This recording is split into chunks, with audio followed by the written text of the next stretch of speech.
เป็นยังไงโอ้วันนี้วันที่ไหนวันนี้วันที่25 เดือน 5 2022เด้อโอ้เอาแต้มเอาจับเลยนี่จะลง YouTube ยกมะเขือมันต้องเป็นสีแดงบุกโกนเป็นแล้วมะเขือสีแดงนี่จัดการเลยเย้มะเขือนะเขาก่อนสีลูกเด็กไอ้นี่คือได้เลยนี่สีดีๆ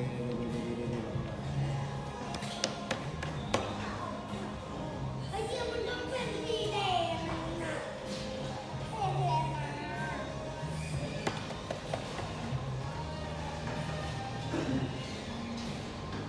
แม่มันเขือไอ้ดอกเขือเป็นสีอะไรนะเนี่ย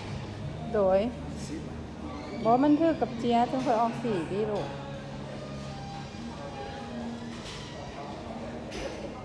ทำของเขาเนี่ย โอ้ตอนทางน้ำ